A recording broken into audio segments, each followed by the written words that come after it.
폐 질환이 폐암이 된다. 이게 과연 진짜일까요? 이거는 당연히 오일 것 같아요. 네. 왜냐면 이제 숨을 잘 못 쉬면은 이제 좀 폐가 안 좋은 거고 그러다 보면은 폐암이 되는 게 좀 맞지 않을까요? 맞아요. 잘 보셨습니다.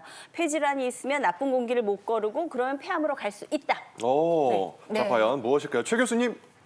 정답은 네. O입니다. 오. 우리가 주 호흡기 질환인 COPD의 주 원인이 흡연이므로 COPD가 생길 정도로 담배를 많이 피셨다 그러면 당연히 폐암의 발생의 위험도도 증가할 수가 있습니다. 또한 간질 폐질환이나 결핵의 병소 같은 데서도 흉터 같은 데서도 다른 정상 폐조직에 비해 폐암이 잘 생기는 것으로 알려져 있습니다. 네, 이 교수님 보충 말씀 또 부탁드릴게요. 네, 그 이외에도 이제 폐 섬유화증이라는 게 있습니다. 네. 폐 이제 장기적으로 네, 이제 OX판 들어주세요. 네, 이거는 O고요. 네. 네. 그 장기간 이제 폐 염증이 생기면서 결국에 폐 섬유화가 생기는 오. 그 병이 있는데 거기에 섬유화증. 암이 잘 발생하는 것으로 되어 있고요. 네. 또 그거 외에 이제 기관지 천식을 앓고 계신 분들이 많을 텐데요. 네. 기관지 천식은 최근에 이제 그런 기도 염증이 잘 조절되는 약제들이 많이 개발이 돼서 기관지 천식은 폐암 발생하고 관련은 없습니다. 그래서 기관지 천식은 X라고 할 수 있고요. 네. 또 그거 외에 폐렴 많이 앓고 계신 분들이 있는데 폐렴도 어르신들, 혹시 네. 폐암이 되지 않을까 걱정을 많이 하시는데 폐렴은 항생제 치료로 되게 좋아지는 경우가 많기 때문에 폐암 발생 위험도는 아닙니다. 하지만 최근에 이제 폐렴의 모양을 갖고 있는 폐암들이 있습니다. 어머, 그래요? 그래서 엑스레이 상이나 CT 상으로는 폐렴 같이 보이는데요. 네. 저희 증상이 폐렴의 증상하고 조금 맞지는 않습니다. 그래서 항생제 치료를 했는데 엑스레이가 좋아지지 않아서 네. 저희가 조직 검사를 해보면 폐암으로 진단되는 세상에. 경우가 있습니다. 되게 네. 그런 경우에 이제 폐렴 자체는 폐암의 발생 위험 병인은 아닌데 이러한 폐렴의 모양을 갖고 있는 폐암이 있기 때문에 네. 폐렴이 좋아지지 않을 때는 꼭 그 담당 선생님하고 상의해서 그런 것을 염두에 두고 꼭 치료를 받으셔야 됩니다. 그건 너무 교활하지 않나요? 폐렴으로 위장하고 네. 있는 거잖아요. 잘 잡아내면 좋겠네요, 네, 의사 선생님께서. 잡아내야겠는데. 네. 제가 이제 아까 이제 어머니 예를 들면서 이렇게 뼈가 아프다고 했는데 제가 속상한 부분이 바로 이 부분이에요. 국가에서 해주는 건강검진에서 네. 폐에 희끗희끗한 게 보인다는 소견이 나왔었거든요. 네. 그래가지고 간유리 폐결절 진단을 받으셨었는데 이거 관리를 못했던 게 제가 굉장히 좀 뼈 아파요. 그러니까 이게 혹시 진행돼서 암까지 뭐 갔을 수도 있다는 건가요? 네, 그 이런 간유리에 경우 대해서 좀 방치하면? 간단하게 네. 설명드리면 저희가 네. 대장 내시경하면 대장 용종이 네. 있는 경우 용종을 절제하는데요. 네. 용종 자체는 암은 아닙니다. 근데 용종이 시간이 지나면 지날수록 이제 대장암으로 진행할 수 있기 때문에 저희가 미리 절제를 하는 건데요. 폐에 또 그런 용종과 비슷한 이제 폐 결절이 있고요. 네. 결절이 이제 딱딱하게 보이면 그냥 결절이라고 그러고 이게 그 간유리 같이 뿌옇게 보이면 저희가 간유리 폐 결절이라고 그럽니다. 네. 근데 그런 간유리 폐 결절이 사람마다 환자마다 좀 다른데 어떤 환자는 이게 암으로 진행하는 경우도 있고 어떤 환자는 그냥 그 상태로 그대로 몇십 년 동안 지속이 되는 경우가 있습니다. 그래서 간유리 폐 결절이 있는 경우에는 이거를 조직 검사를 할지 아니면 경과를 볼지는 담당 선생님하고 상의를 꼭 하셔서 나중에 이제 간유리가 폐암으로 진행되는 그런 불행은 막으셔야 합니다. 네. 네. 간유리건 폐 섬유화증이건 계속 병원을 정기적으로 다니는 게 중요하다. 이 말씀을 꼭 드리고 네, 싶었습니다. 그러니까 이상한 게 발견되면 무조건 네. 체크를 해야 되는군요. 왜냐하면 조기 발견이 잘 안 되니까요. 네. 자, OX로 알아보는 폐암. 자, 그다음 문제 보겠습니다. 아, 이거 전 무서워요. 젊은 폐암, 오. 여성 폐암이 예후가 안 좋다. 이승윤 교수님, 이거 정답 뭐예요?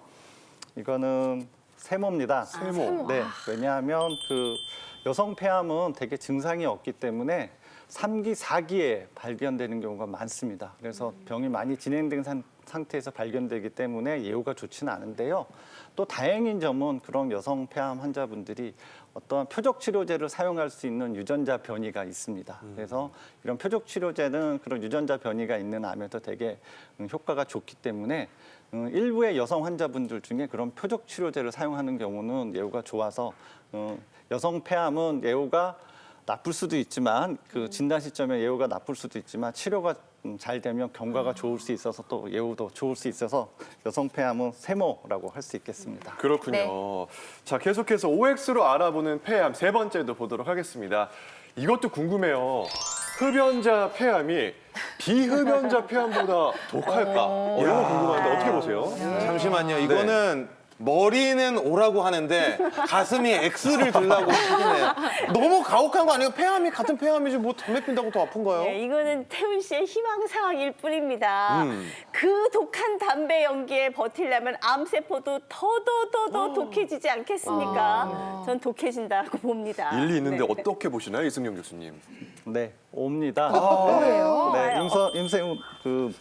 임수민 아나운서께서 네. 말씀하신 대로 일단 담배에 장기간 노출돼서 생기는 폐암인 경우에는 그냥 소위 말해서 산전수전 다 겪은 폐암이죠. 그래서 그런 폐암은 되게 이제 항암 치료에 잘 반응도 안 하고 항암 치료에 반응을 하더라도 금방의 내성이 생깁니다. 그래서 일단 그 흡연에 의해서 생기는 폐암은 비흡연 폐암에 비해서 아주 예후가 안 좋고 그렇기 때문에 되게 독하다고 할 수 있겠습니다. 네, 암세포가 참 무섭다니까요. 산전수전 다 겪으면서 더 강해진다니.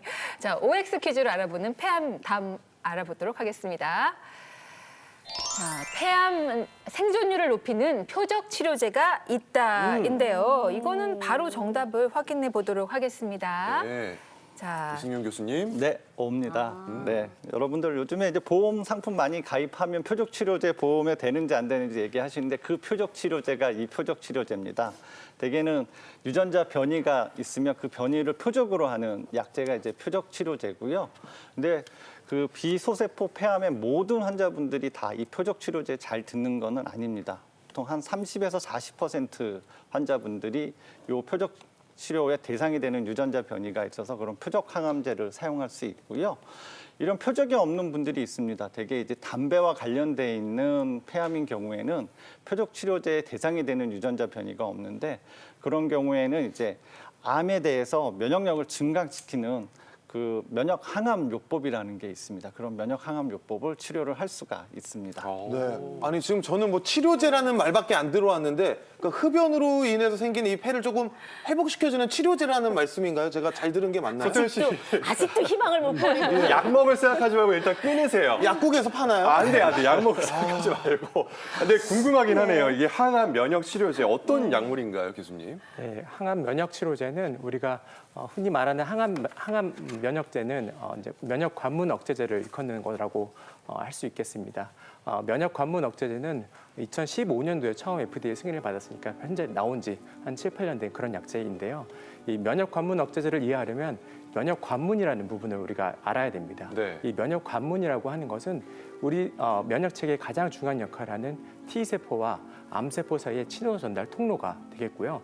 그림에서 보시는 것처럼 PD-1과 PD-L1이 가장 중요한 면역 관문이라고 할 수 있겠습니다. 이러한 이 면역세포와 암세포가 어떻게 보면 신사협정을 맺어서 이 T세포가 암세포를 공격하지 못하도록 교란 신호를 주는 것인데요. 이런 면역 관문 억제제는 이런 교란 신호를 리셋을 함으로써 이 T세포로 하여금 암세포를 다시 공격해 주도록 신호를 원래대로 되바꿔주는 그런 역할을 한다고 볼 수 있겠습니다. 네. 그 폐암이 이게 치료가 어려워가지고 이 표적 치료제 다음 단계 나오기를 진짜 애타게 바라시는 분들이 계세요. 이게 쓸 수 있는 기간이 좀 한정돼 있더라고요. 내성 때문에. 그래서 저도 치료제가 좋은 게 나오면 좋겠다 이런 생각을 하고 있습니다. 자, OX로 알아보는 폐암 다음 5번째 알아보겠습니다. 자, 폐CT 검사 자주 받으면 폐암 걸린다인데요. 제가 속상한 게 바로 이 부분이에요. 네. 저희 엄마가 이 폐CT 검사 자주 받으면 폐암 걸릴까 봐 걱정돼서 검사를 미루시다가 이게 암까지 발견된 게 아닌가 정말 뼈가 아픕니다, 최 교수님. 근데 그런 낭설이 있어요. 네. 어떤가요, 교수님? 정답은 세모입니다. 세모. 오일 수도 있다는 얘기네요. 우리 방사선 노출도 주요 암 발생의 위험 인자 중에 하나입니다. 때문에 CT를 자주 찍어서 누적된 방사선 노출량이 많으면 좋을 건 없겠습니다. 하지만 명심하셔야 될 것은 검사나 진단을 위해서 꼭 해야 되는 폐CT는 촬영을 하셔야 된다는 것입니다. 우리가 병을 진단하거나 치료를 위해서 CT 찍는 것은 반드시 찍으셔야 되고요. 반면에 불필요하게 건강검진 등에서 무분별하게 CT 찍으시는 것은 삼가셔야 합니다. 예. 아니 혹시 그 저설량이란가요? 이렇게 좀 적을량으로 하는 폐CT 이런 게 있다던데 네. 요거는 좀 안전하지 않을까 싶네요. 그죠? 그 저설량 폐CT라는 것은 우리가 일반적으로 CT 찍는 방사선 양이 한 10분의 1에서 8분의 1 정도로 찍는 걸 말하는데요. 네. CT를 찍을 때 방사선 양이 적게 들어가면 병변이 자세하게 보이진 않습니다. 하지만 병변이 있는지 없는지 유무를 판단하는 데는 크게 문제가 없거든요. 때문에 매년 검진을 받아야 하는 폐암의 고위험군 환자들이 검진 목적으로 주로 사용하게 됩니다. 수치상으로만 봐도 한 번 찍을 양으로 10번을 찍을 수가 있기 때문에 매년 검진 CT를 받아야 하는 고위험자분들의 검진 목적에 방사선 노출을 최소화할 수 있는 효과가 있습니다. 자, 계속해서 6번째 보도록 하겠습니다. 자, 폐결절 조직 검사를 하면 암이 확 퍼진다. 요건데요. 그래서 이게 흉곽경 폐 조직 검사를 꺼려하시는 분들이 적지 않다고 들었습니다. 이승용 교수님 어떻게 보세요? 네, 저는 세모입니다. 아, 이것도 세모예요? 왜냐하면 저희가 폐 조직 검사를 하는 방법이 이제 두 가지 방법이 있는데요. 이제 첫 번째 방법은 이제 새침 검사라 그래서 주사 바늘을 이제 폐 종양에다 저렇게 찔러가지고 하는 방법이 있습니다. 저런 경우에 저 주사 바늘이 나오는 이제 길을 따라서 폐암 세포들이 자라나는 경우가 아주 드물게 있습니다. 그렇지만 그건 아주 드문 경우고요. 다른 하나는 이제 흉곽경을 통해서 저희가 이제 폐 결절을 이제 절제하는 방법이 있는데 그런 경우는 이제 폐 결절 주변에 이제 정상 조직까지 같이 저희가 절제를 해서 나오게 됩니다. 그래서 그런 경우에는 그 주변으로 폐암이 번질 확률이 거의 제로에 가깝다고 할 수 있습니다. 그래서 환자분들 중에는 종종 이런 검사가 두렵거나 아니면 이런 검사에 대해서 되게 무관심하신 분들이 있거든요. 네. 그래서 이게 폐암으로 번질 수 있다는 거는 제가 봐선 하나의 기회인 것 같습니다. 그래서 만약에 조직 검사가 필요하다 그러면 적극적으로 검사를 하셔서 제 몸에 암이 있는지 없는지 꼭 확인을 하는 게 필요합니다. 그러면 이제 확률상으로 그러니까 얻는 게 잃는 것보다 훨씬 크다. 이렇게 받아들이고서는 검진을 하면 될까요? 이런 마음가짐으로? 네. 네, 그거는 이제 저희가 그 폐암 검진을 하다 보면 결절들이 되게 많이 나오는데요. 네. 그 결절들을 모두 다 조직 검사를 하진 않습니다. 네. 결절들에 대해서 조직 검사를 하다 보면 기흉도 생길 수도 있고 혈흉도 생길 수도 있고 그러다 보면 되게 위험성이 높은 검사들이거든요. 네. 그래서 네. 그런 위험도를 다 감안해서 이런 결절은 검사하는 게 환자한테 도움이 되는 경우에 저희들이 이제 검사를 진행합니다. 알겠습니다. 네, 근데요 몇 년 전부터 보니까 국가에서 주는 암 검진 있잖아요. 거기에 폐암 검진이 무료로 들어갔더라고요. 근데 다 해주는 건 아닌 것 같고 보니까 뭐 고위험군만 해주는 것 같던데 네. 맞습니까? 맞습니다. 네. 그 폐암 고위험군이 있는데요. 폐암은 대개 이제 나이가 많으신 분들 많이 특히 50대 이후에 많이 발생하기 때문에 그 만으로 54세에서 74세에 해당되는 연령을 갖고 있어야 되고요. 하루에 한 갑 해서 30년을 피우거나 아니면 두 갑씩 15년. 그러니까 저희가 30감년이라 그러는데 그런 30감년으로 많은 흡연량을 갖고 있는 분들이 이 저설량 흉부 CT로 인한 국가 폐암 검진의 대상이 되고요. 이거는 무료는 아니고 자기 부담금 한 10%가 있어서 한 10,000원 정도는 부담을 하셔야 됩니다.